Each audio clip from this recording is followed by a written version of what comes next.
சென்னை ராயப்பேட்டையில் இருக்கக்கூடிய அதிமுக தலைமை அலுவலகத்தில் மாவட்ட செயலாளர்களுடன் அதிமுக பொதுச் செயலாளர் எடப்பாடி பழனிசாமி தற்பொழுது ஆலோசனை மேற்கொண்டு வருவதாக தகவல் வெளியாகியிருக்கிறது. அண்மை செய்தியாக பார்த்துக் கொண்டிருக்கிறோம்.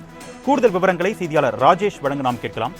வணக்கம் ராஜேஷ், இந்த ஆலோசனை கூட்டத்தில் எது குறித்தெல்லாம் விவாதிக்கப்பட்டிருக்கு, விவரங்கள்?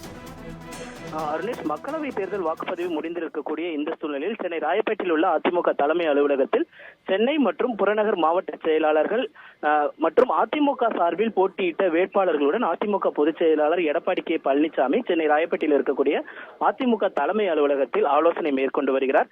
தமிழகத்தில் ஒரே கட்டமாக மக்களவை தேர்தல் கடந்த 19ஆம் தேதி நடைபெற்றது. கிட்டத்தட்ட 34 தொகுதிகளில் அதிமுக களம் கண்டது, வேட்பாளர்களை நிறுத்தியது. இந்த நிலையில்தான் அதிமுகவை பொறுத்த வரைக்கும் தென் சென்னை, வட சென்னை மற்றும் காஞ்சிபுரம், திருவள்ளூர் உள்ளிட்ட பகுதிகளில் உள்ளிட்ட மக்களவை தொகுதிகளில் அவர்கள் போட்டியிட்டார்கள்.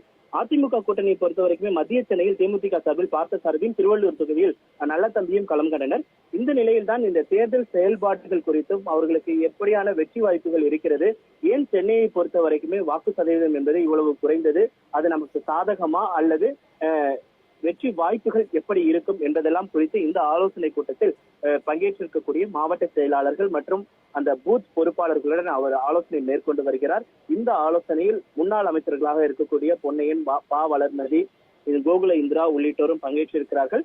இந்த ஆலோசனை கூட்டத்திற்கு வருகை தந்த எடப்பாடி பழனிசாமிக்கு, ஏன்னா அவர் மக்களவை தேர்தல் பிரச்சாரத்தை முடித்து முதல் முறையாக அதிமுக தலைமை அலுவலகம் வருவதால் ஏராளமான தொண்டர்கள் திரண்டு அவர்களுக்கு சிறப்பான வரவேற்பு அளித்தனர். முன்னதாக இங்க இருக்கக்கூடிய முன்னாள் முதல்வர்கள், மறைந்த முன்னாள் முதல்வர்கள் எம்ஜிஆர் மற்றும் ஜெயலலிதா ஆகியோருடைய திருவுருவ சிலைக்கு அவர் மலர் தூவி மரியாதை செய்தார். இதனைத் தொடர்ந்து தற்பொழுது இந்த ஆலோசனை மேற்கொண்டு வருகிறார். இந்த ஆலோசனையை பொறுத்த வரைக்குமே வாக்குச்சாவடி மையங்கள், அதாவது வாக்குப்பதிவு இயந்திரங்கள் வைக்கப்பட்டிருக்கக்கூடிய அந்த மையங்களில் பாதுகாப்பு பணிகள் எப்படி இருக்கிறது, எத்தனை பேர் அந்த பாதுகாப்பு பணியில் ஈடுபட்டிருக்கிறார்கள், ஏனென்றால் ஒவ்வொரு அரசியல் கட்சியின் சார்பாக ஒவ்வொருத்தர் அங்கு பாதுகாப்பு பணியில் ஈடுபடுவார்கள்.